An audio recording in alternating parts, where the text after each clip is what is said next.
Kabbalah is the only complete Western mystery tradition. It's associated very much with Judaism because it's been kept safe within the Jewish nation for centuries. But it isn't actually Jewish, it's universal.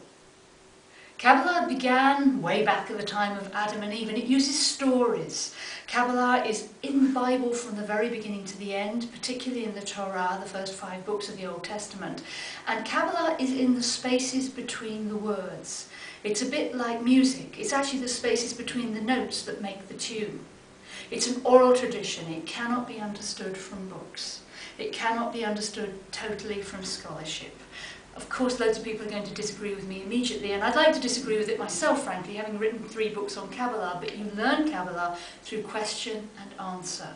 An oral tradition is absolutely vital in understanding universal principles because it has to update with the times.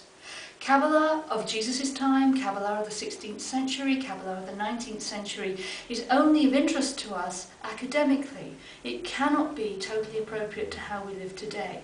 And the idea of a mystery tradition and an oral tradition and a living tradition is that it should be as applicable to us now as it was the day it was first conceived.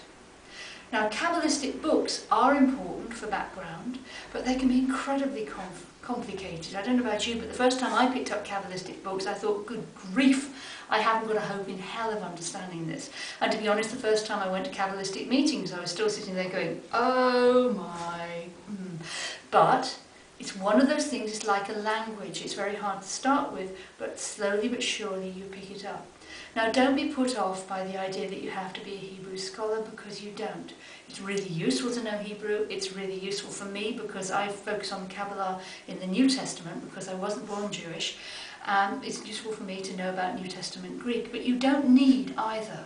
But what you do need to learn and understand the structure of Kabbalah. This is how we have it presented to us nowadays and how it's been presented to us ever since about the 12th century. This is how it used to be. This is the menorah. The menorah was given to Moses. It's described in the book of Exodus, the whole of the giving of the tabernacle to the Hebrews when they'd left the temple, when they'd left Egypt. So this is the menorah. And it has 10 principles on it, which are reflected in this diagram here. This diagram was developed by a man called Isaac the Blind in the 12th century in Spain. And it has exactly the same principles as this one here. And if you're beginning to get a bit boggled already, don't worry. Just listen to this bit, it becomes clearer later. Malkut, Yesod, Hod, Netzach, Tiferet, Gevurah, Hesed, Da'at, Binah, Chokhmah, Keter.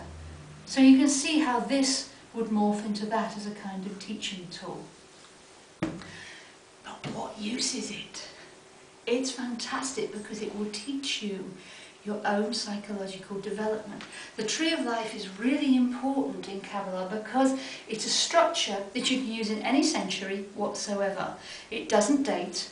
It's appropriate for wherever you are right now. It's got a central column, that's consciousness, a right-hand column, that's active, and a left-hand column, that's passive. It's also got levels here, that's a level of consciousness. Below there, we're living in the ego consciousness. This level here is the human consciousness, the soul level, and this level here is the spiritual part of us. So you start noticing where you are in everyday life, and you can start to read yourself on the tree. This